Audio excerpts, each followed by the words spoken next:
안녕하세요. 세상을 보는 창, 세상을 여는 창, 세상을 바꾸는 창, 김창현의 창 시작하겠습니다. 우리는 지난 며칠 동안 하는 일마다 손에 잡히지 않고 불안한 이상한 상황을 겪은 바가 있습니다. 3월 중순에 이미 끝났어야 된다고 생각했던 헌재 결정이 4월을 넘기면서 벌어진 일이었습니다. 이제 운명의 날이 내일로 다가왔습니다. 그래서 오늘 김창현 창에서 긴급 편성했습니다. 지금의 정세를 진단하고 향후 우리의 과제를 한번 논의해 보려고 합니다. 심리연구소 함께 김태형 소장님을 모셨습니다. 어서 오십시오. 네, 안녕하십니까. 이렇게 다 만나네요. 네, 그러게요. 아주 그냥 단도직입적으로 먼저 묻겠습니다. 네, 많은 사람들이 이제 원래 3월 14일 날 그렇죠. 결정될 거다 이런 늦어도 얘기를 많이 그랬었죠. 예. 그러다가 점점 길어지면서 많이들 좀 불안해하고 네. 또 마음에 먹구름이 끼어 있었지 않습니까? 네, 맞습니다. 그러다가 이제 날짜가 다가왔어요. 어떻게 보십니까? 헌재 판결에 대한. 저는 당연히 파면이라고 예상하고 있습니다. 예. 일단 그 근거는 예. 기각했을 때 그 뒷감당이 너무 커요. 그걸 누가 과연 바랄까? 저는 일단 한국의 대주주라고 할 수 있는 미국도 바라지 않을 것 같고, 예. 구구 세력도 대부분은 좀 바라지 않을 거라고 봅니다. 아, 그렇습니까? 예, 구구 세력도 윤석열의 기한을 그렇게 반기지 않을 거라고 봐요. 그리고 또 나머지는 다 대부분 그렇기 때문에 이 파면을 안 하고 기각했을 때의 국민항쟁의 대폭발은 물론이지만 나머지도 별로 바라지 않는 상황. 그래서 파면될 가능성이 매우 높다라고 일단 보고 있고, 파면을 예상할 수 있는 근거 중에 하나가 이제 생방송 아니겠습니까? 방청 허용과. 그러니까 방청 계획을 받고 생방송을 한다. 이 얘기는 파면하겠다는 얘기라고 저는 생각하는데, 만약에 기각할 거면서 그런 짓을 한다면 그 국민들의 절대 다수가 윤석열 파면을 기대하고 있는 상황인데요. 생방송으로 그거를 기각을 때린다? 그건 거의 봉기 지령과 같아요. 제가 야 지금 방송 봤지? 방송 보다 말고 다 봉기하는 겁니까? 일어나와 들고 나와. 예. 그런 짓을 하기 좀 어렵다. 그런 점에서 볼 때 저는 파면할 것이라고 예상하고 있습니다. 그런데 네. 아직까지도 이게 5대 3으로 기각이 네. 날 수 있다라는 이야기를 하시는 분들도 여전히 많이 있죠. 있거든요. 네. 텔레비전 돌려도 곳곳에서 그렇게 얘기하시는데 네. 전혀 그럴 가능성은 없다. 저는 이재명 무죄 대표에 대한 무죄 선고가 더 사실 놀랐고요. 네. 야, 저 정도까지 무죄를 다 때려줄까 싶었는데 그게 더 놀랐고, 헌재가 5대 3 하는 건 그보다 확률이 낮다. 저는 그렇게 보는데, 사실 우리 국민들 입장에서 보면은 헌재가 기각을 하느냐 아니면 인용을 하느냐, 이거는 전 두 번째 문제였다고 생각합니다. 네. 그러니까 국민들은 내란을 일으킨 놈들을 처벌하고 내란을 진압하는 거, 이게 목적이었는데 그걸 헌재에게 일단 맡겨놓은 상태였던 거죠. 네. 근데 헌재가 판결을 빨리 해야 될 거 아니에요. 그렇죠. 5대 3으로 기각을 하든 말든. 예. 그럼 국민들은 5대 3으로 기각하면 헌재가 기각했네. 그럼 윤석열 대통령 다시 우리가 받아들여야지. 이럴 리가 없지 않습니까? 그러니까 국민들이 헌재한테 그럼 기존 헌법 절차 내에서 윤석열을 좀 제거해줘, 정리해줘, 그렇게 하고 맡겼던 건데요. 그러면 헌재가 그 역할을 하면 국민들은 당연히 이제 잘했다 그럴 거고, 안 하면 직접 하려고 그랬을 겁니다. 당연히. 야, 헌재가 안 해? 너희도 내란 공범이야? 그럼 우리가 직접 끌어내릴게. 근데 문제는 선거를 빨리 안 하는 게 문제였던 거예요. 그렇죠. 제가 볼 때는.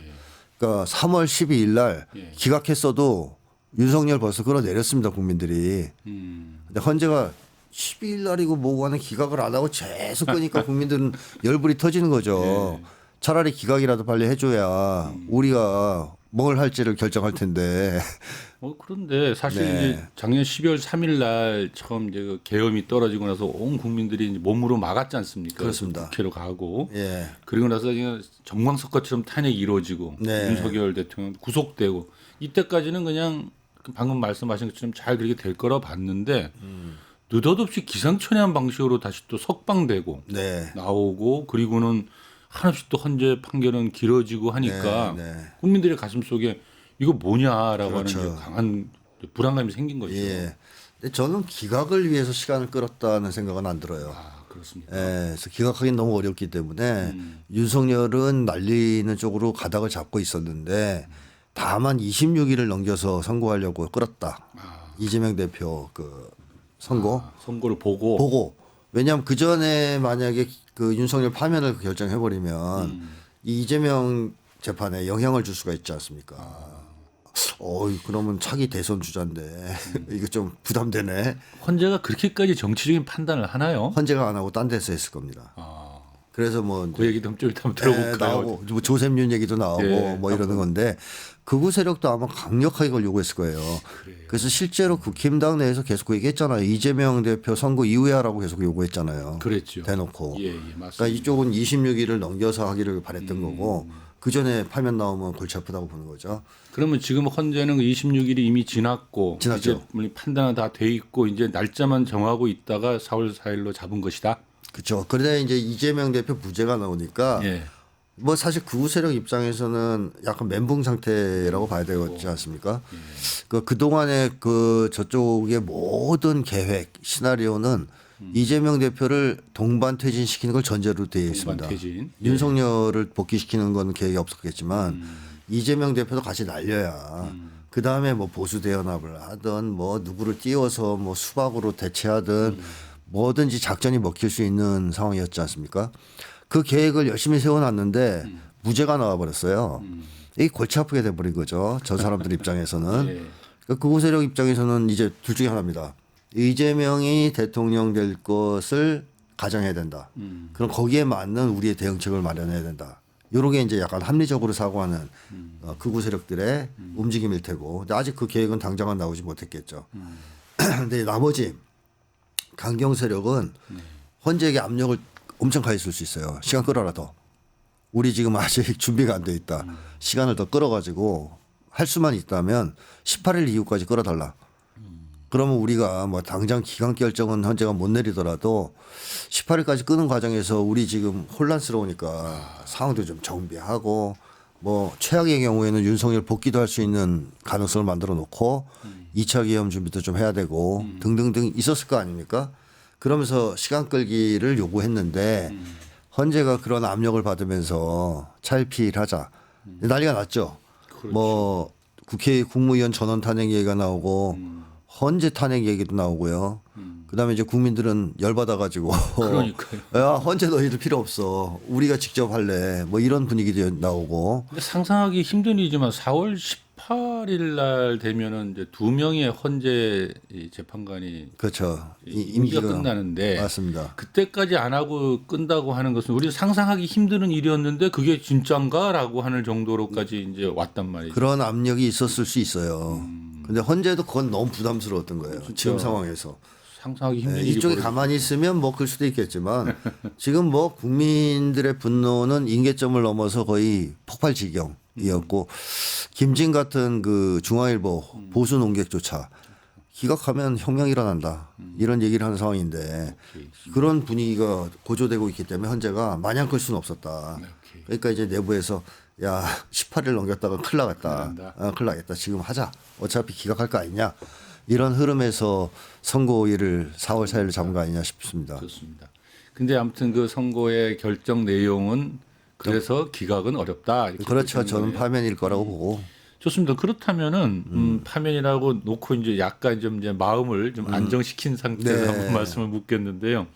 계엄을 둘러싼 평가가 좀 다양하게 있었잖아요. 네, 처음에 네, 막 네. 일어났을 때부터. 네. 선생님은 여러 가지 매체를 통해서 뭐라고 말씀하셨냐면 계엄은 이것은 바이든 정부의 신냉전 전략과 연관되어 있다. 네, 네. 그리고 한반도의 국지전 그리고 계엄과 우크라이나 파병까지 이렇게 연관지어서 한번 네. 분석을 하신 바가 있는데 네네. 우리 토마토 시청자들을 위해서 잠깐 한번 좀 예. 정리를 한번 해주시겠습니까? 그 윤석열이 그 권위주의적 성격자라는 분석은 제가 예전부터 계속 해왔습니다. 이 권위주의적 성격자는 기본적으로 강자를 등에 업고 약자를 짓밟는 성격자라고 할 수 있어요. 권위주의가 예, 이 사람은 힘을 숭상하는 사람이거든요. 근데 내면에는 그 반대급부로 뭐가 있기 때문에 그렇게 힘을 쫓냐 하면 무력감과 두려움 같은 게 있어요. 이 윤석열은 잘 알려진 대로 어려서부터 아버지한테 고못으로 맞아가면서 성장한 사람 아니겠습니까? 그러니까 이 무력감이 있죠. 네. 아이들은 그런 폭력을 제지할 수 없기 때문에 무력감이 쌓이고 그 무력감을 상쇄하거나 방어하기 위해서 힘을 쫓는 성격이 되는 겁니다.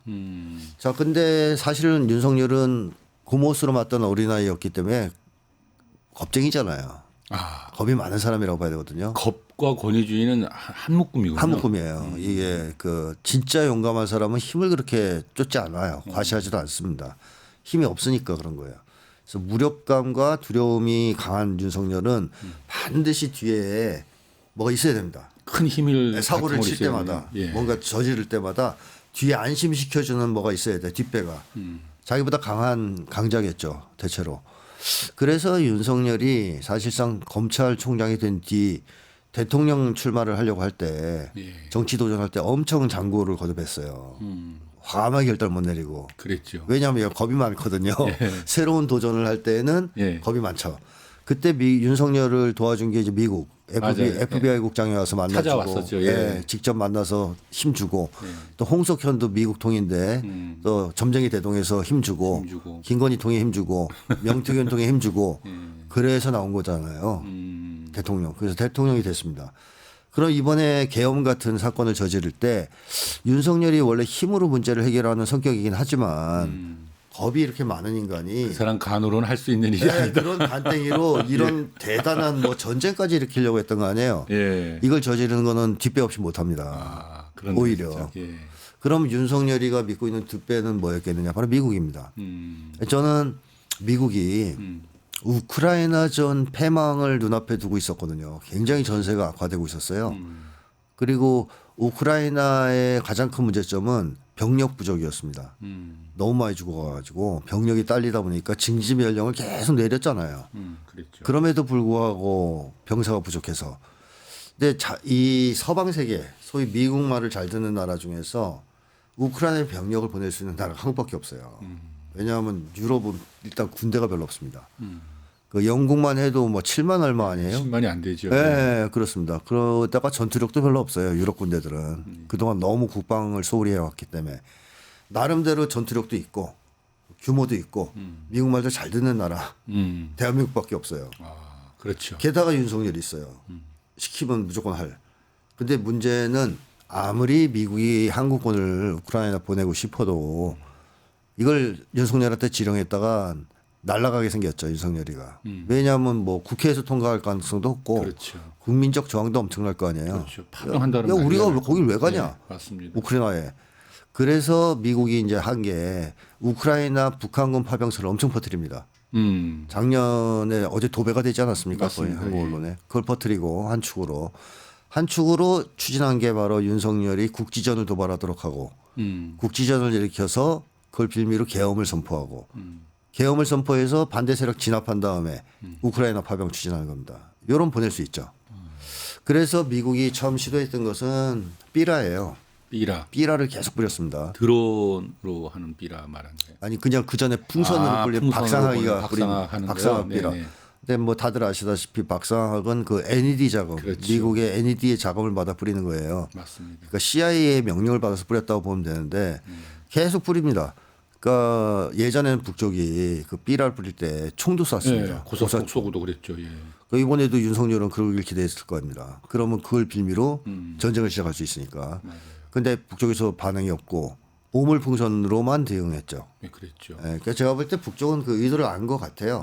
미국과 윤석열의 의도를. 맞습니다. 그러니까 우리가 왜 너희들을 도와주겠냐? 방송도 많이 하지 않았습니까? 그 네네네. 심리전 한다고. 그렇죠. 그게 이제 이게 안 먹혀서 확성기, 예. 오물풍선만 날리니까 윤석열이 이제 가슴이 아픈 거죠. 예.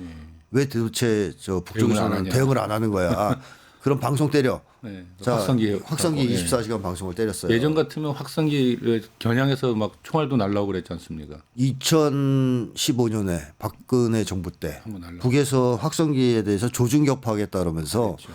72시간 안에 끄지 않으면 조준격파. 조준격파 시작한다.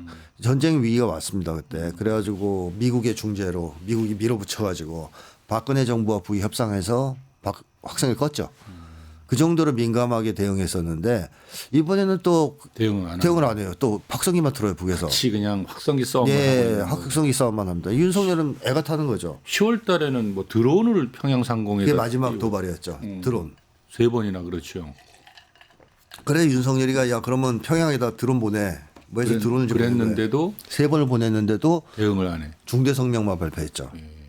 즉시 공격할 수도 있었는데. 근데 사실 북쪽도 그건 임계점을 넘은 행위라고 봤을 거예요. 그러니까. 평양 상공에다 드론을 드론 집중시켰으니까. 예. 게다가 뭐 지금 확인된 바로는 그 드론이 소음이 큰 드론을 일부러 보냈다는 얘기가 나오지 않습니까? 보란 듯이. 이거 우리가 보낸 걸 모르면 안 되니까. 예. 그래서 보냈는데 북쪽에서 중대 성명만 발표하고 그 가만히 있긴 했지만 군사 대응을 안 했다. 그때 성명 나온 것 중에 아주 흥미로운 성명이 하나 있었죠. 북쪽 김여정 부부장의 성명 중에 딱 3줄짜리가 있습니다. 요지는 이겁니다. 미친 개를 키운 건 미국이다. 그러니 미친 개가 사고 치면 주인에게 책임을 묻겠다는 3줄짜리 담화가 나옵니다. 저는 그 담화를 보면서 이거는 미국이 윤석열을 제동을 걸지 않으면 행동을 또 미국이 지금 이걸 방치하면 전쟁 났을 때 미국을 치겠다는 얘기 아니냐. 미국도 그렇게 얘기했겠죠. 전쟁 터지면 우리 미군을 공격한다는 건데. 이건 국지전 정도로 끝나지 않는다는 얘기거든요. 그렇죠. 그리고 그때 북이 휴전선 전 전역에 걸쳐서 사격 준비 태세에 들어가죠. 이것도 전면전 준비입니다. 그러니까 미국 입장에서는 국지전만 하고 국지전을 하고 싶은데 네, 북은 전면전 준비를 전면전으로 한다. 준비를 하고 있었어요. 그러니까 바이든 행정부 입장에서는 계속 강행하기가 어려웠습니다. 무인기 3번 보내서 안 되면 한 번 더 보내면 전쟁 나는 상황이었는데 북에서 그랬죠. 한 번만 더 보내면 바로 쏘겠다고. 근데 이걸 보냈던 국지전이 아니라 전면전이 터질 상황이란 말입니다. 그러니까 미국에서 제동을 건 것 같아요. 성렬아, 이거 안 되길 것 같아. 전쟁 너무 위험해. 안 되겠어. 스톱. 자, 근데 문제는 미국은 스톱해도 돼요. 뭐 우크라이나 좀 어렵긴 하지만 미국은 아니니까 우크라이나가. 근데 윤석열은 거기서 스톱되면 큰일 납니다. 이 윤석열은 미국 믿고 미국 형님들이 뭐 그 쭉 짜준 프로그램대로 하면 북과의 전쟁을 통해서 김건희를 통일 대통령을 시킬 수도 있다는 이 망상까지 갖고 있었던 사람들 아니에요. 근데 정권 위기에 몰려서 뭐 명태균 황금폰이 터지네 마네 하는 시점이었는데 그때가 그 상황에서 미국이 스톱시켜버리면 자기 죽잖아요. 어차피 정권 재창출 못할 테니까 윤석열이가 제가 볼 때는 독단적으로 사고를 친 것 같아요. 게다가 그때 윤석열을 더 초조하게 만든 것은 대선에서 트럼프가 당선됐습니다. 그러니까 트럼프가 당선됐을 때 대통령실이 초상집이었다는 얘기가 나오거든요. 그러니까 얘들은 해리스가 돼야 계속 원래 시나리오가 돌아갈 텐데 진행하는데 트럼프가 된 이상 이 시나리오는 끝이라는 거죠. 트럼프가 등장하면. 그러니까 막 사고 쳐버린 거네요. 사고 친 거죠. 어차피 지금 바이든도 말리고는 있지만 야 더 기다렸다가는 트럼프인데 아이고, 그땐 더 안 되잖아. 아무튼 그 미국과 윤을 그 권위주의와 힘 그리고 그 두드러 맞던 어린 시절의 이야기까지 아주 참 흥미진진하게 잘 들었습니다. 네. 근데 굉장히 그 일리가 있는 분석인 것 같습니다. 근데 약간 이제 질문을 바꿔본다면 저는 이번에 이제 그 계엄을 보면서 이런 생각을 참 많이 들었거든요. 그러니까 80년대에 끝났다고 생각했던 쿠데타 이런 것이 이제 벌어지고 또 뭐 사람을 수거해가지고 다 뭐 처리한다고 그런 소리도 나오고 하니까 야 우리가 알고 있는 민주주의 참 알량하기 짝이 없구나 이런 생각이 한편 들고요. 그래서 어떤 분들은 이제 윤석열을 이번에 파면하고 나면 다시 민주주의가 회복되고 또 옛날로 돌아갈 수 있다라는 생각을 갖는데 제가 볼 때 이게 판도라의 상자가 열린 거 아니야? 우리나라가 이제는 이 언제든지 군사를 동원하는 이런 파쇼적인 체제가 가능해진 거 아니냐 뭐 이런 느낌을 많이 받았거든요. 그건 어떻게 보십니까? 저는 좀 어떻게 보면 반대 입장일 수도 있겠는데요.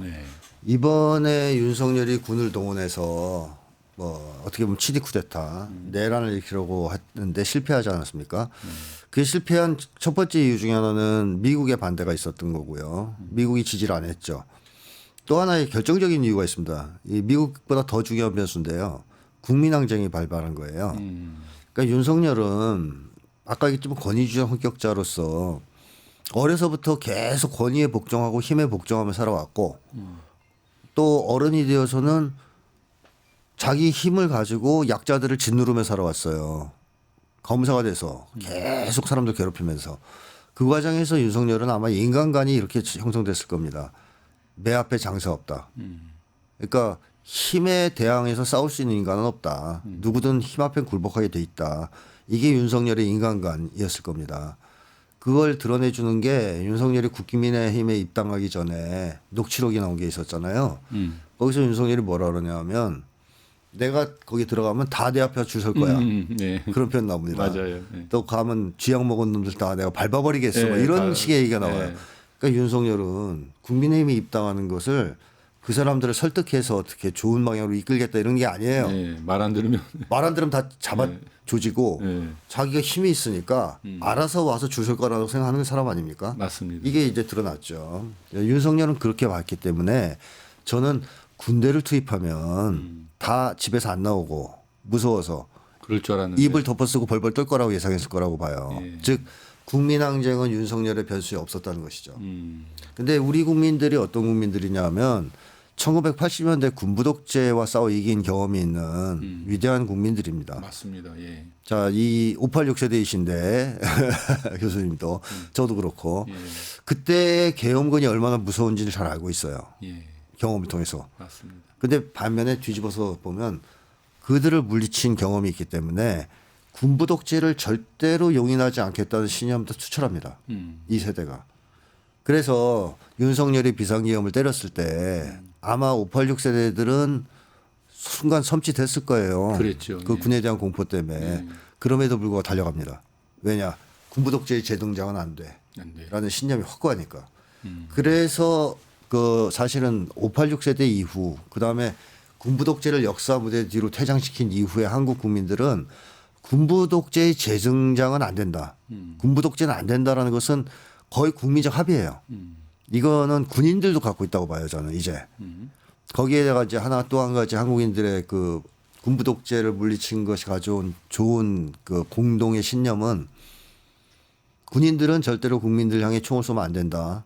혹은 군인들은 절대로 국민들을 향해 총을 쏘지 않을 것이다. 라는 신념이 있습니다. 이게 저는 완전히 공감대가 형성되어 있는 거라고 봐요. 무의식적으로. 이번에 그걸 통해서 좀 보여주었다. 확인됐다. 네, 확인됐다. 예를 들면 그 민주당의 안기령 전 대변인이 총구를 잡았어요. 그랬죠. 손으로. 위험한 행동 아닙니까 사실. 근데 그 옛날 같으면 상상하기 힘든 모습이죠. 그렇죠. 무의식적으로 어떤 게 있냐면 예. 안 쏜다는 게 있는 거예요. 그렇죠. 저 군인이 예. 국민들을 향해서 총을 쏘지는 않을 것이다라는 믿음이 있지 않으면 그런 행동이 안 나와요. 또 그 군인은 사실 쏠 생각이 없었어요. 이번에 계엄군으로 나온 그 군인들을 동영상으로 보시면 국민들을 향해 총을 쏠 정도의 적의를 드러내는 군인이 거의 없어요. 그렇죠. 네, 그런 오히려 모습을 좀 보여줬죠. 동요하고 그 사람들은 특수부대라서 가장 어떻게 보면 옛날식으로 하면 공수부대 아닙니까? 그렇죠. 근데 옛날 공수부대들이 어땠습니까? 80년대 잔혹하게 이를 데 없었죠. 그럼요. 예? 그날은 뭐 착금도 안 하고 그랬으니까. 그래서 국민들에 대한 적개심이 막 눈에서 팔팔 넘쳐 흐르는 사람들 아니었습니까? 이번에 계엄군들은 그렇지 않아요. 뭐 막 밀면 밀리기도 하고 당황해하기도 하고 어쩔 줄 몰라 하는 분위기가 있었어요. 이게 뭐냐면 한국인들 속에 마음속에 이게 있다는 거예요. 군인들 우리 향해 총을 안 쏠 거야. 설마하니. 군인들도 차마 국민들 향해서 총 쏘면 안 돼. 이라는 게 있었다는 거고요. 그거를 보여주는 재미있는 장면이 그 당시에 한 아버지가 아들한테 계엄군으로 출동한 아들한테 전화해서 공개된 게 있었지 않습니까? 예. 거기서 그 아버지의 말의 요지는 딱 두 가지로 요약할 수 있다. 하나는 계엄군 진짜 무섭다. 계엄이 보통 일이 아니다라는 거고요. 왜냐하면 그걸 겪었던 나이 든 세대니까. 그 다음 말이 이제 핵심인데 절대로 국민들을 향해 총 쏘지 말라 합니다. 자, 이 얘기가 군대 갔다 온 아버지가 할 얘기는 아니에요. 왜냐하면 명령 불복종을 하라는 얘기인데요. 그러니까 지휘관이 총을 쏘라 해도 쏘지 말라는 거잖아요. 그럴 때는 직결 처분 당할 수도 있어요. 계엄 시에. 그럼에도 불구하고 그 아버지가 뭘 요구하냐. 절대로 국민들을 향해서는 총을 쏘지 말라. 자, 이게 아들도 네 합니다. 이게 한국인들의 정서예요. 이거를 윤석열이 강구한 거죠. 저는 그래서 앞으로 군부 독재 군대를 동원한 계엄은 불가능해졌다고 봅니다. 왜냐하면 이번에 그 전화 통화에서 드러났지만 지휘권을 지휘관이 행사하지 않고 아버지가 행사하지 않습니까? 네. 그래서 저는 계엄이 만약에 2차 계엄이 벌어져서 예. 대규모 항쟁이 벌어졌을 때 예. 엄청난 규모의 군대가 투입돼야 됩니다. 그때 이 군대를 누가 지휘할 것이냐? 지휘관이 아니고 엄마들이 카톡으로 지휘한다는 거예요. 아들아, 돌아와야 된다. 쏘지 마. 자, 치게하면 동요한다는 거예요. 그러니까 군인으로 이제 국민항쟁을 진압하는 것은 끝났다는 겁니다. 이번 시도로 끝났다. 그래서 저는 어찌 보면 이번의 내란 진압은 네. 역사적 사건이라고도 생각합니다. 과거에 박근혜 탄핵 국면에서 저는 어떤 걸 봤냐면 이 극우 세력이 군대여 일어나라 이거 피켓을 들고 나온 걸 보면서 딱 느낌이 왔어요. 저들의 마음속에 있는 공포가 무엇인지. 그 사람들은 4.19도 봤고 뭐 80년대 서울의 봄도 봤고 다 봤는데 군인들이 등장하는 순간 다 죽었다는 거예요. 끝나고. 그렇죠. 그걸 경험하면서 군대여 일어나라. 군대가 등장하면 다 해결된다. 어차피 정리된다. 이게 있었다는 거잖아요. 그러니까 다시 말하면 극우 세력 최후의 보루는 역시 군대였다는 겁니다. 그래갖고 그것이 실패함으로써 이제 극우 세력은 쓸 더 이상 무기가 없다는 무기가 거예요. 없다. 그렇죠. 그런데 제가 아까 그런 말씀을 드릴 네. 때는 어떤 의미가 담겨 있냐면요. 그러니까 윤석열 개인의 특수성 내지는 그가 갖고 있는 속성 때문에 군대를 동원한 것은 아닐 것이다라고 네. 이제 네. 봤던 거고 제가 보는 시각은 이런 게 있는 거죠. 그러니까 우리나라가 전쟁할 수 있는 나라를 만들고 싶어 하는구나 이 사람들이. 그러니까 전쟁할 수 있는 나라라고 하는 것은 이제 여러분의 국지전도 일으키려고 했던 노력들이 보여지듯이 네. 전쟁할 수 있는 나라는 누가 뭐래도 군사 파쇼적인 정부일 때, 그러니까 예를 들어 민주적인 정부면 전쟁하기가 어렵지 않습니까? 그렇습니다. 그래서 파병조차 하기 힘들죠. 네, 그런데 군사 파시즘적인 사회면 전쟁하기가 쉽고, 네. 그래서 이번 계엄이 윤석열의 개인의 일탈 행위가 아니라 그런 계엄들, 즉 군사 파시즘적인 사회를 만들려고 하는 흐름이 형성된 거 아니냐. 그리고 그 흐름이 윤석열이 파면되고 난다고 사라지겠느냐에 대한 걱정을 하나 했던 것이고요. 네, 네. 또 하나는 이제 어떤 걱정을 한 거냐면 서부 지법 난입을 보니까 그 우리 한국 사회에 이 극우 파시즘이 등장을 하고 있구나.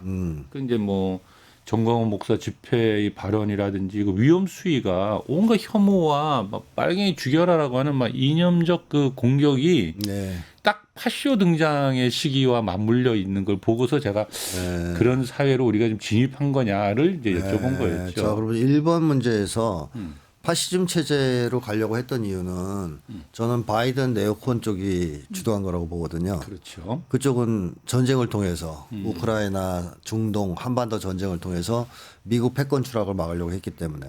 근데 트럼프로 바뀌었지 않습니까? 예. 근데 트럼프는 똑같은 제국주의자이긴 한데 네. 전쟁을 별로 안 좋아하는 싫어하는 돈 안 된다고 생각하는 예. 그러니까 군수산업체와의 연관이 없는 관계가 없다. 그래서 트럼프 쪽은 굳이 군사 파시즘을 지원할 이유가 없다. 오히려 한반도 긴장을 완화하거나 북과의 대화를 추구할 가능성이 높기 때문에 파시즘 정부의 등장을 바라기는 어렵다. 그게 윤석열이 초상집분이었던 것은 그쪽이 그런 트럼프가 당선됐기 때문 아니겠습니까?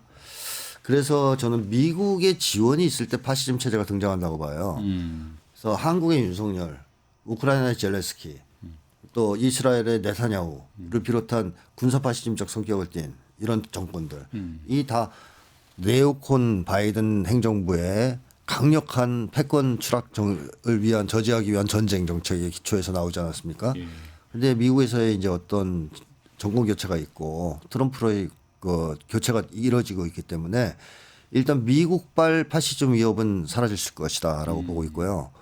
두 번째는 한국의 이 대중적 파시즘이라는 것은요. 네. 어떤 분들은 한국이 완전히 두 개로 분열돼서 싸우고 있다고 얘기하시는데요. 저는 사실상 한국의 파시즘 관제 파시즘이라고 봅니다. 그러니까 이 정강훈이나 네. 이런 사람들이 정말 투철한 극우적 신념에 기초해서 파시즘 활동을 하는가. 또 서부지법을 쳐들어갔던 청년들이 강고한 어떤 극우 파시즘적 신념에 무장해서 거길 쳐들어갔느냐. 저는 아니라고 봅니다. 그럼 주로 어떤 관제가 관제 일단 동원된 관제로 동원이 되고 예. 극우 세력에서 지원을 해주지 않습니까? 예. 사실 그래서 저는 이 대결이 윤석열 파시즘 정부와 나머지 국민 간의 대결이지 국민들끼리 싸우는 건 아니다라고 보고 있어요. 그래서 만약에 정부의 지원이 사라진다고 한번 가정해 보십시오. 더 이상 비호하지 않는다. 그 파시즘 세력을. 그래도 이 사람들이 지금처럼 기승을 부릴 수 있을까? 저는 아닐 것이다. 어림도 없다라고 봐요. 그 정도의 수준이 안 된다는 거죠. 근데 선생님은 평소에 예. 우리나라 모든 문제의 근원이 분단에서 비롯됐고 네. 특히 극우의 등장이라든지 그들의 극단주의적인 그 근원은 공포함에서 비롯됐다. 분단의 공포. 그래서 이 분단 체제로 인했다라는 말씀을 자주 하셨었잖아요. 네. 그것과 지금의 이 극우주의 파시즘들이 등장하는 것과는 어떻게 좀 연관시켜 볼 수 있을까요? 이 한국의 소위 이제 극우 세력, 파시즘 세력 또는 뭐 보수 세력은 합리적 보수가 아니에요. 합리적 보수. 또는 이념형 보수가 아니에요. 그 주로 그 김상옥 의원이 얘기하는 합리적 보수인가요? 합리적 보수는 이제 예를 들면 이런 거죠. 기득권입니다. 땅도 기득권. 많고 자기가 막 돈도 많고 건물도 막 여러 개 갖고 있어요. 그러니까 지켜야 되니까. 지켜야 돼 이거를. 네, 그러려면 보수가 낫죠. 네. 진보보단. 그러니까 자본가나 지주 이런 사람들이 보수가 되는 건 나름 합리적인 이유가 있어요. 그런데 체제를 지켜야 되니까. 그렇죠. 한국의 일반 다수의 보수는 가난하고 네, 못 사는데 못 보수가 배우고 네. 힘없고 약한 사람들이에요. 어떻게 보면 사회적으로 소외된 사람들이에요. 이 사람들은 보수를 지지하면 손해거든요. 왜냐하면 부자를 대변하기 때문에 자기들 같이 가난하고 힘없는 사람들을 대변해주는 정당을 지지해야 되지 않습니까? 그렇죠. 근데 이 사람들이 보수의 열렬한 지지층이란 말이에요. 그 이유는 뭐냐? 한국의 보수는 합리적 이념적 보수라기보다는 공포형 보수이기 때문에 그렇다. 공포형 보수다. 한마디로 공포 때문에 보수가 되는 건데 뭐 예를 들면 이런 겁니다. 가족 내에서 아버지가 있고 어머니가 있는데 아버지는 나쁜 놈이에요. 맨날 와서 아들을 때리고 가족들 때리고 엄마도 때리는 그 깡패. 엄마는 정말 좋은 사람이에요. 그럼 아버지와 맞서 싸우면서 자식들을 지키려고 애쓰는. 그러면 아이들은 엄마를 지지해야 되잖아요. 근데 엄마를 지지하지 않아요. 무서운 아버지 편을 드는. 아버지 편을 들어요. 그게 프로이트가 이미 얘기했던 거죠. 오이디푸스 컴플렉스를 통해서. 그러니까 왜 그러냐 그러면 이제 프로이트가 얘기했죠. 공포 때문에 그렇습니다. 무서워서. 거세 공포라고 얘기했지만 이제 그걸 빼야죠. 성욕소를 빼고 본다면 무서워서. 에리 프롬도 이미 그런 얘기를 지적한 바 있고. 그러니까 한국 사람들이 여태까지 보수층이 형성된 역사를 보면 북에서 대량으로 월남했던 전쟁 중에 이 사람이 1세대 보수란 말이에요. 그렇죠. 보수층. 근데 이 사람들은 이념이 없습니다, 사실. 전쟁의 참화를 피해서 특히 핵폭탄 떨어진다는 소문 때문에 내려온 사람들이 다수입니다. 근데 내려오니까 이승만 정권이 엄청 탄압을 하는 거예요. 너희들 북에서 왔으니까 빨갱이지. 너희들 안에 간첩이 있지. 이 사람들이 이렇게 무섭잖아요. 어느 날 간첩으로 몰려 죽을 수도 있는데. 그럼 어떻게 하느냐? 완장 차는 겁니다. 우리는 반공투사. 반공투사가 되는 거예요. 그러면 의심 안 받죠. 1세대 강고한 월남자 중심의 보수 집단이 형성됐어요. 그렇게 생겼고. 그다음에 2차 보수는 영남 부산 경북 지역인데 아니 대구 경북 지역인데요. 여기는 원래 60년대까지 반박정희 진영이었죠. 맞습니다. 예, 박정희가 표를 주로 호남에서 얻었습니다. 그러니까 대구는 계속 박정희를 비토해서 박정희가 대구에 이를 갈았잖아요. 저것도 가만 안 두겠다고. 근데 왜 대구가 바뀌느냐? 대구는 사실 대구 경북 지역은 해방 직후에 동방의 모스크바로 불릴 정도로 그랬었죠. 예. 엄청난 진보세가 10월 인민대항쟁, 예, 대구 또 폭동이라 불리고 막 그래서 대구 항쟁도 최초의 인민항쟁도 대구에서 벌어졌어요. 대구에서 벌어졌죠. 예. 그야말로 한국의 좌파의 소굴이에요. 맞습니다. 진보의 소굴. 그러니까 그랬는데. 진보의 메카예요. 그게 60년대까지도 비슷했다는 거예요. 그게 박정희를 계속 반대했던 거죠. 그럼 언제 바뀌느냐? 이 인혁당 사건 같은 거는 대구 경북입니다. 대구에서 일어났죠. 다 대구 경북이에요. 맞습니다. 그쪽 사람들이. 그래서 그때 엄청난 사람들이 죽고 다치고 탄압을 받았습니다. 또 어떤 증언을 들어보니 자기 아는 친구가 뭐 죽고 뭐 이런 거 허다하다는 거죠. 그 과정에서. 그러니까 대구 사람들이나 경북 지역 사람들이 줄기차게 싸워왔잖아요. 진보를 위해서. 그런데 결국에는 피바다에 잠긴 거죠. 그러니까 분단과 국가보안법에 의한 공격은 네. 거기에 대한 반발보다 공포감을 심어주면서 졌을 때. 졌을 때 그러면서 엄청나게 보수화되는군요. 맞습니다. 스스로 생존하고 싶은 공포에 의한 보수다 이런 무서우니까. 음. 그래 일제 강점기 시절에는 예. 독립운동가를 배출한 마을 중에는 예. 그걸 자랑스럽게 여긴 마을도 있었지만 다 상당수의 마을은 예. 그 독립운동가 집안에 돌을 던지고 피해가 크니까. 그 집 애들을 괴롭히고 그런. 너희만 아니었으면 우리가 이렇게까지 당할 거냐 일본 놈들한테. 그러니까 너희들만 없어지면 돼. 이게 공포형 친일 아니에요. 맞습니다. 이제 그런 식으로 대구 경북이 60년대에 그런 피해 탄압을 겪고 70년대를 겪고 하면서 바뀌기 시작합니다. 이제 패배주의에 빠지고 두려움에 잠겨서 야 안 돼 우리 다 죽어 이러다 다 죽을 수가 있어. 쟤들 멀리해야 돼. 이렇게 된 거죠. 그러면서 전두환이 등장해서 대구 경북 출신이니까 또 이제 합리화의 가능성을 열어주자 대구 경북이 그때 집단적으로 돌아서서 지금까지 오는 거거든요. 이게 이제 2차 보수 집단이에요. 여기에 비하면 부산 경남은 조금 다르죠.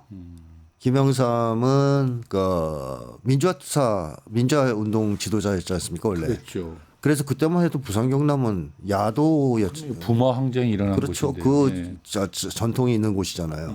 근데 김영삼이가 3당 막 합당을 해버려요. 합당하면서 이게 또 무슨 문제냐면 부산 경남이 거의 김구 선생처럼 믿고 따르던 김영삼인데 지역 감정에 볼모가 잡혀버렸구나. 근데 김영삼이가 들어가면서 이랬단 말이에요. 호랑이 잡으러 들어간다고 호랑이굴에. 근데 개뻥인 줄 누가 몰라요. 다 알지만 자기가 여태까지 전 인생을 걸고 어떻게 보면 지지하던 사람이 그렇게 얘기하는데 하루아침에 못 끊어요. 바꾸죠. 못 예. 바꿉니다. 걸려 들어가는 거예요. 이걸 이제 전 심리적 투자라고도 하는데요. 그 투자를 한 번에 철회를 못 해요. 그러니까 같이 들어간 거예요. 같이 들어가서 지금까지 잡혀 있습니다. 그러니까 한국의 이제 3보수는 부산 경남인데 부산 경남은 공포형은 아니란 말이에요. 인질형 보수죠. 인질형 보수. 네, 정말 이 보수에 대한 아주 또 예. 학설입니다. 이것도. 예, 그렇죠. 그래서 저는 아마 보수에서 빠져나오는 순서는 예. 부산 경남이 제일 빠를 거라고 봐요. 그렇죠. 인질형은 인질형이니까. 인질에서 풀어지면 인질에서 이제 풀어지고 있으니까 예. 서서히. 그 다음에 이제 대구 경북이 남은 거고, 예. 그 다음에 이제 월남자들, 이제 나이가 많은 사람들이에요. 이제 20세기 되는데 이 공포형 보수는 그래서 이 합리적 판단의 기초에서 진보 보수 지지하는 게 아니고 거의 맹목적으로 지지한단 말이에요. 일단 거기에 들어서면 또 시간이 흐름 못 바꿔요. 점점 정신 건강 나빠지고. 점점 빠지고. 네, 나이 들어서는 더 이제 심해지죠. 자, 이런 사람들이 그럼 언제 보수 성향을 벗고 제정신이 들어서 개혁이나 진보를 지지할 수 있을까? 공포가 줄어들 때입니다. 공포가 줄어들 때. 한마디로 이제 승리하고 그러니까 민주주의로 회복하고 싸우면서 이기고 하는 것들이 그렇죠. 되풀이되면서 공포에서 벗어나겠군요. 그러니까 우리 역사적 기간을 보면 최근에는 그게 몇 번 있었는데 박근혜 탄핵 시기에 예. 박근혜를 지지하는 30%의 콘크리트 지지층이 있어 절대 안 깨진다 그랬거든요. 네. 깨집니다. 10%까지 들어가요. 날아가죠. 처체로 깨졌고 두 번째는 문재인 정부 시기에 남북 정상회담 때입니다. 아, 그렇죠. 그때는 그때 85에서 90까지 나왔어요 지지율이. 그러니까 보수층 또 30% 20%다 깨진 거예요. 그 다음에 또 한 번 깨진 때가 이번에 윤석열이 계엄을 시도했다가 국회에서 해제 기결의안을 통과시킨 직후입니다. 그때 10%대까지 떨어졌어요.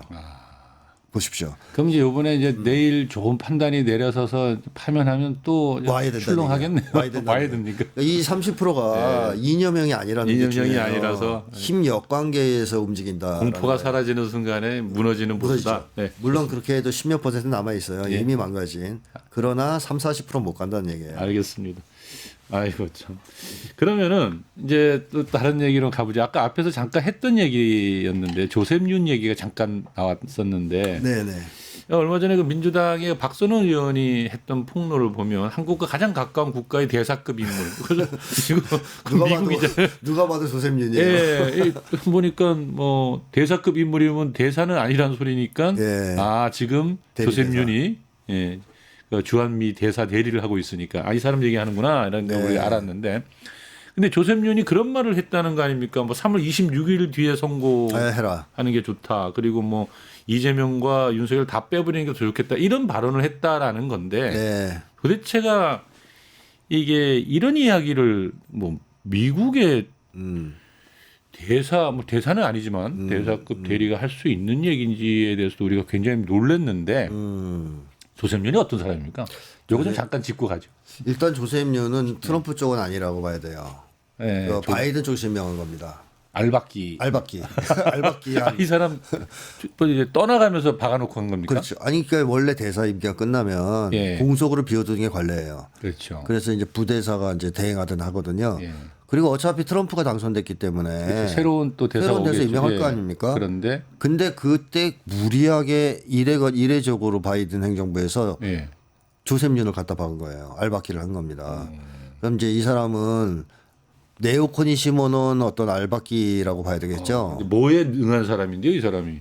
이 사람은 그 세련된 정치가나 외교관이 아닙니다. 아니고 거칠어요. 거칠고 예를 들면 공작 정치하는 분인가요? 공작 정치를 할 만한 실력이 안 되는 것 실력도 같아요. 안 되고. 잘.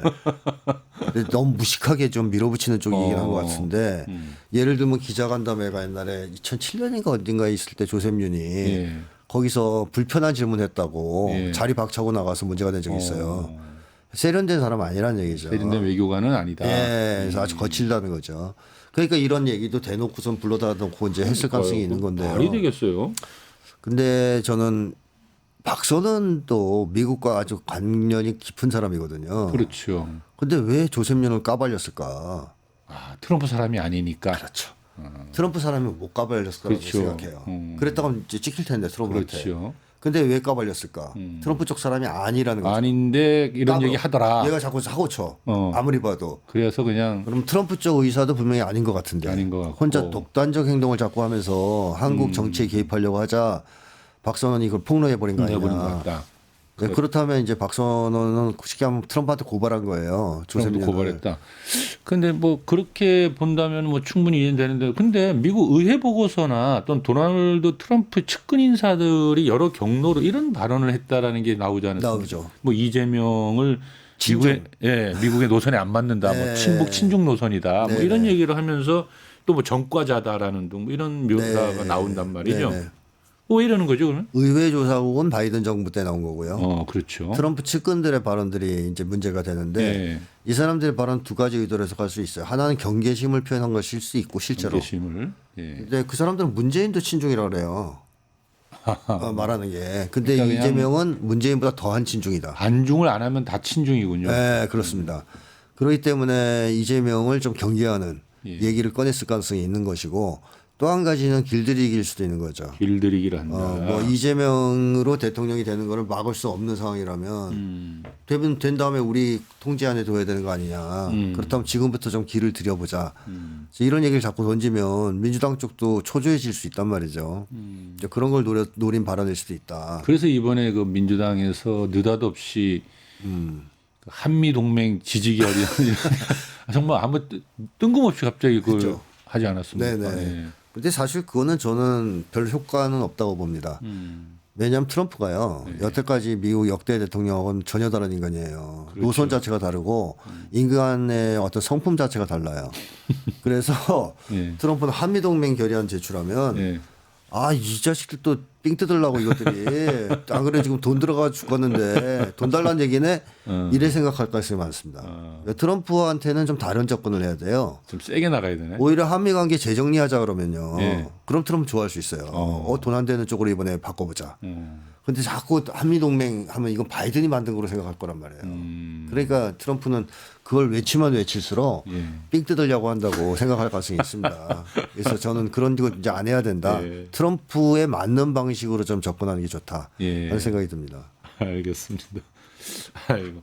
우리 저기 그런 얘기 한번 하죠. 이제 제가 생각할 때 조기 대선이 이제 코앞에 다가왔다. 네. 라고 보고 지금 이제 응원복을 들고 나온 많은 시민들이 전부 다 이제 사회 대개혁을 외치고 있지 않습니까? 네, 맞습니다. 근데 선생님이 보실 때 과제, 우리 대개혁 과제가 어떤 것이 있고 어느 게 제일 시급한가 뭐 이런 좀 말씀을 좀 해주시겠습니까? 가장 크게 시급한 두 개의 과제, 대개혁이라고 할 수는 없고 이건 시급한 당면 과제가 시급한 당면 과제. 첫 번째는 내란 진압이죠. 내란을 진압해야 된다. 지금 내란 진압이 안 돼 있는 상황이죠. 내란 수계가 일단 나와서 버젓이 예, 석방돼서 있고. 김치찌개에다가 폭탄 좀 마시고 있지 않습니까? 그러니까 이 내란 수계도 못 잡아놓은 상황에서 예. 내란에 참여한 사람들, 내란의 전모도 밝혀지지 않은 상황이고, 그렇죠. 그러니까 내란 진압이 전혀 안 돼 있어요. 그래서 내란을 철저히 진압하고 내란범들을 처벌하는 문제. 내란범을 처벌해야 된다. 이게 시대적 과제죠 일단. 1번. 네. 두 번째, 남북관계 풀어야 됩니다. 남북관계를 풀어야 된다. 자 이번에 윤석열이가 계엄을 때릴 수 있었던 이유는 뭡니까? 남북관계가 안 좋았기 때문이에요. 남북관계가 정말 좋았다면 국지전 이런 장난질이 통했겠습니까? 그걸 통한 계엄 시나리오 같은 걸 짤 수 있었을까요? 안 되지 않습니까? 남북관계를 풀면 색깔 공포증도 완화되는 보수도 약화시킬 수 있지만 이런 쿠데타, 계엄 이런 걸 막는데 결정적인 기여를 할 수 있어요. 그래서 남북관계를 반드시 풀어야 됩니다. 그러면 이거를 풀려면 뭐 그 남북 간의 관계가 지금 너무 악화돼 있기 때문에 너무 악화돼 있고 북에서는 뭐 남쪽을 가리켜서 이제 이 적대적 적대국 교전국으로 규정하고 이제 더 이상의 뭐 대화 채널은 다 끝나버렸는데 그러니까 적대를 하지 않는다는 거를 실천으로 보여주는 수밖에 없는 건데 국가의 관계에서 그냥 선제적으로 먼저 실천적으로 보여주는데 어떤 걸 보여주면 될까요? 김정은 위원장이 얘기했죠. 적대 대북 적대를 하고 있다는 증거로 두 가지를 얘기했습니다. 하나가 국가보안법, 국가보안법, 또 하나가 헌법의 영토조항. 영토조항. 그래서 둘 중에 하나는 해야 됩니다. 근데 헌법의 영토조항 바꾸는 게 더 힘들어요. 국가보안법 폐지가 쉬워요. 그래서 국가보안법은 어차피 없애야 되는 게 윤석열이 이거 이용해서 계엄 때린 거 아니에요. 그렇죠. 국가보안법이 있는 한 사람들을 수고하려고 하는 게 끊임없이 뭐 반국가 세력이니 빨갱이니 하는 공격은 계속될 거고 그걸 빌미로 이런 계엄을 때리려는 그 동기도 계속 유지될 수 있기 때문에 폐지시켜버려야 됩니다. 이 기회에. 그리고 이건 남북관계 걸림돌이잖아요. 네. 그러니까 이제 폐지시키고 우리가 이걸 폐지했다. 적대 의사 없다. 대화를 시작하자. 그렇게 하면서 그라고 하는 사인을 보내는 개념도 되겠네요. 그렇죠. 국가의 대화를 시작하는 사인으로 그렇죠. 우리는 이러이러한 당신들을 적으로 돌리고 있는 국가보안법을 이렇게 폐지시켰다라고 하면서 대화를 하자. 대화를 시작할 수 볼 수 있다. 저는 그 정도면 반응이 있지 않을까. 정권이 바뀌고 예. 그런 생각이 들거든요. 그렇게 해서 일단 안정시켜 놔야 됩니다. 한반도 정세를. 그리고 내란 세력을 진압하고 그다음에 이제 본격적으로 개혁 과제들을 실현해야 되겠죠. 뭐 민주주의의 과제를 실현해야 되겠는데 저는 기본 방향을 말씀드리면 이제 시대의 추세에 맞게 직접 민주주의를 강화하는 쪽으로 뭐 개혁이 이루어져야 된다라고 봅니다. 그러니까 지금 제일 큰 문제는 사법시험 통과한 공무원들이 권력을 쥐고 흔든다는 거 아니겠습니까? 그래서 뭐 사법 권력이란 말도 나오고 뭐 시험 권력, 사시 권력이란 말까지 나오잖아요. 그러니까 사법시험 합격한 게 어떻게 권력을 휘두를 수 있는 근거가 되겠습니까? 그냥 공무원이죠. 공무원이죠. 그래서 저는 국민들이 국회를 완전히 통제할 수 있는 시스템이 나와야 된다. 즉 국회 예산권을 국민들에게 준다든가 또는 현재 있는 탄핵소추권 국회의원 탄핵소추권을 좀 쉽게 국민들이 할 수 있게 실질적으로 할 수 있게끔 바꿔야 된다. 그래서 국민들은 국회를 통제해야 됩니다. 우리가 선거를 뽑아줬더니 국민들은 국회를 통제하고 네, 왜냐하면 얘들이 절하고 나서 국민의힘이 특히 그렇죠. 선거철만 되면 절하고 뭐 온갖 감언이설을 들어놓고 딴짓하잖아요. 그러면 국민들이 바로 끌어내려요. 국회를 그러니까 국회의원 소환을 시킬 수 있어야 된다 그렇죠. 이런 것이죠. 각 지역구는 자기 국회의원 소환을 할 수 있게 쉽게 할 수 있게 해주고 전체 국민이 투표를 통해서 국회 예산을 할 수 있게 해야 된다. 국회를 해산할 수 있게 해야 된다. 국회가 독재하면 안 되니까. 예. 그렇게 해서 국회를 국민의 통제하에 두고요. 국회는 나머지를 통제해야 됩니다. 행정부, 사법부, 탄핵권 같은 걸 가져야 된다는 거죠.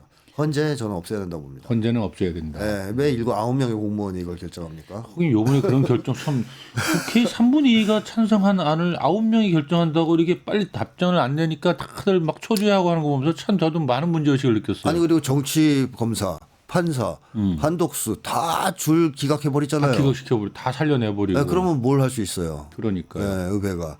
그래서 이번 기회에 국민은 국회를 통제하고 국회가 나머지를 통제하는 것으로. 이게 왜냐하면 국민의 뜻이 국회를 통해 관철되는 거니까. 그럼 그 공무원들이 그렇게 높은 자리에 갔을 때 특히나 이제 판사나 검사들을 민주적으로 통제할 수 있는 또의 방식은 그것도 있어야죠. 당연히. 어떤 게 있을까요? 저는 그것도 뭐 소환제 같은 게 필요하다고 보고. 소환제. 네, 그다음에 의회에 탄핵권을 주는 거.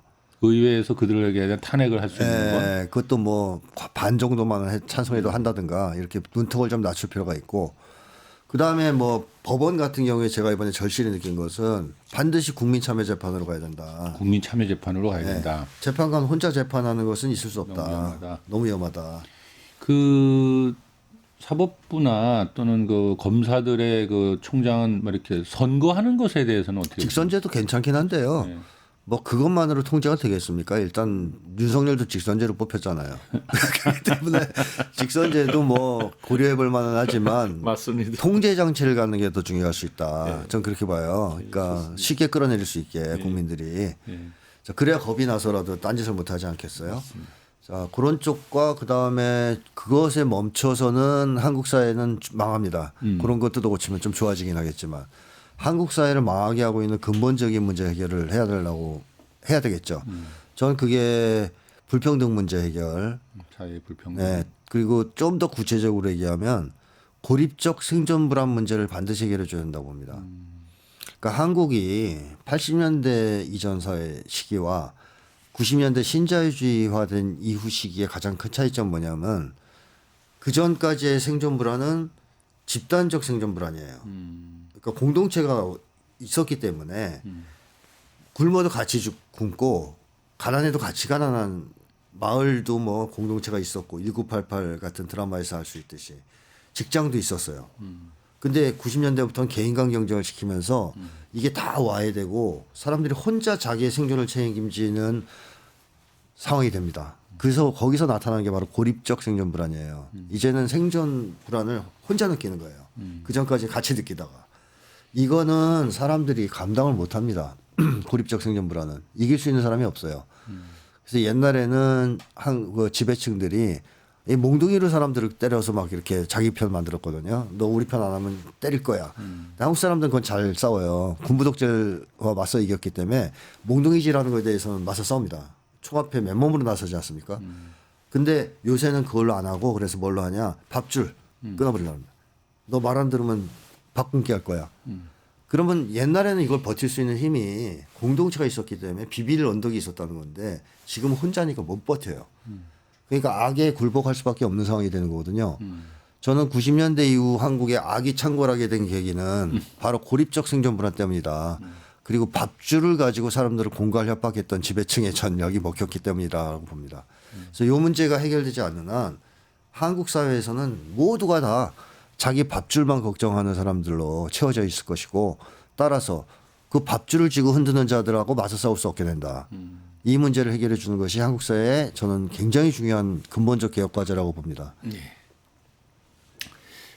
좋습니다.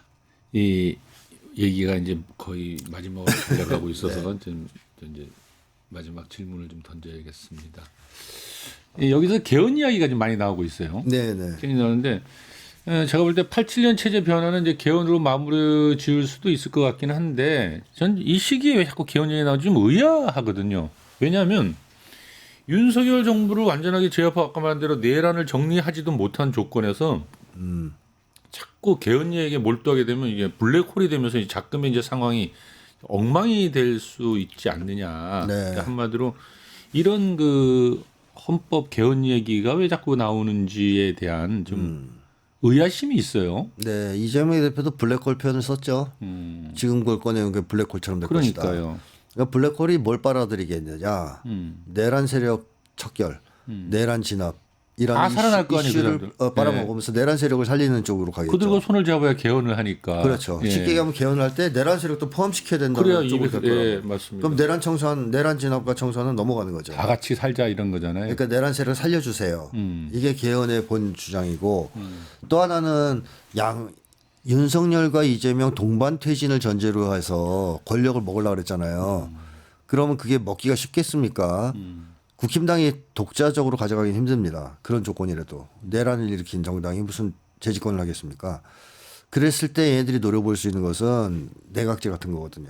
그러니까요. 예, 그럼 문제 그 개헌 같은 거는 사실상 보수 대연합을 꿈꾼다라고 그렇죠. 사람들이 얘기. 저도 그렇게 봅니다. 보수 대연합. 그렇죠? 예. 그러니까 거기에는 뭐 한동훈 계열, 뭐 그다음에 이준석, 다 사는 거죠. 수박, 그냥. 뭐 이제 거기에 이제 이번에 모두 다 윤석열 사는. 파면되면 변절할 국힘당 세력들 예. 이 달라붙어 가지고 모여가지고 다 같이 비빔밥에서 살아보세가 이제 이재명도 없는데 우리끼리 잘해보세 예. 이렇게 되는 거잖아요. 그러니까 동반 퇴진시키고 내각제를 통해서 보수 대연합을 만들어서 개헌해보자라고 했던 생각이다. 그렇습니다. 예, 좋습니다.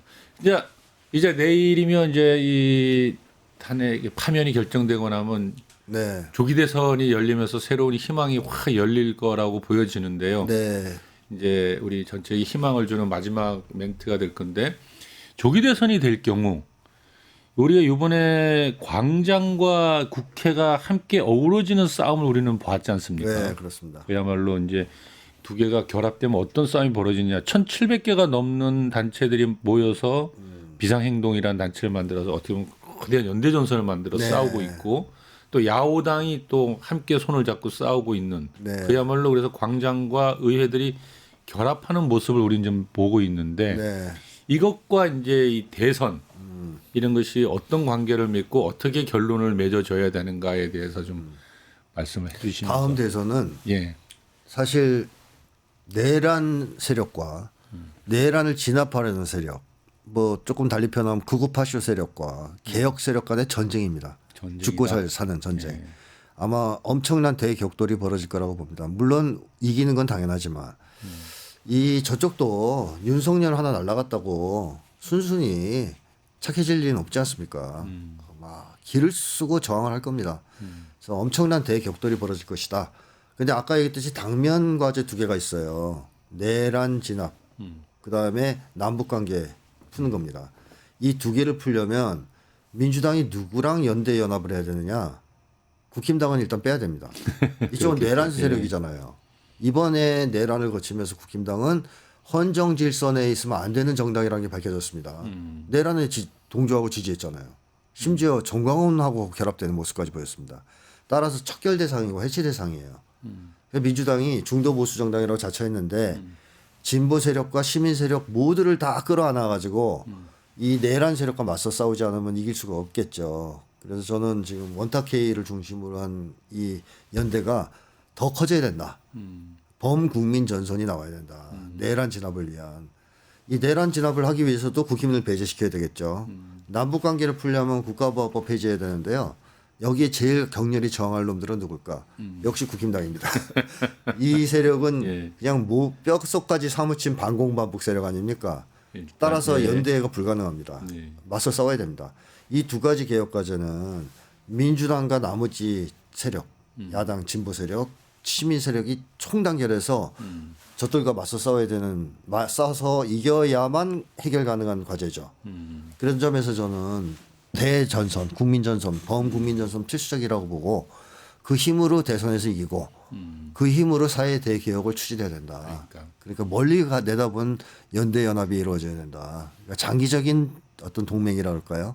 그런 전선이 만들어지면서 다시는 내란 세력이 머리를 쳐들지 못하게 아주 이번 기회에 박살을 내고 대동세상으로 나아가는 반드시 길을 열어야 된다 이번에. 그러니까 이 내란을 막아내고 싸우는 데서도 연대하고 그럼요. 대선에서도 연대하고 그 이후에도. 사회를 대개혁해 나가는 데도 끝까지 함께 가는 그렇죠. 거대한 국민전선으로 성장 맞습니다. 발전해 가야 된다. 그렇습니다. 라는 말씀이시죠. 네. 예. 그럴 땐 뭐 필승입니다. 네, 고맙습니다. 아이고, 오늘 이렇게 정리를 좀 해야 될 것 같습니다. 작년 12월 3일 윤석열 대통령의 친위 쿠데타 실패 이후 대한민국은 참 큰 혼돈에 빠져 있습니다. 경제는 갈수록 어려워지고 그리고 여기저기에 재난이 끊이지를 않고 있습니다. 내일 헌재 결정에 따라선 또 대한민국의 운명이 크게 요동치라 봅니다. 자칫 잘못하면 내전이 벌어질 것이다. 뭐 이런 이야기들도 심심찮게 들려오고 있는 시대입니다. 그 어느 때보다 우리의 힘과 지혜를 모아 무너진 민주주의를 되세워내고 우리 앞날을 우리가 개척해 나가야 하는 중차대한 시기입니다. 무엇보다 우선 우리 모두 다 광화문에서 만나야 할 것 같습니다. 함께해 주신 여러분 감사합니다. 거침없이 정세를 진단해 주신 김태훈 선생님 감사합니다. 네. 고맙습니다. 세상을 보는 창, 세상을 여는 창, 세상을 바꾸는 창, 김창현의 창이었습니다.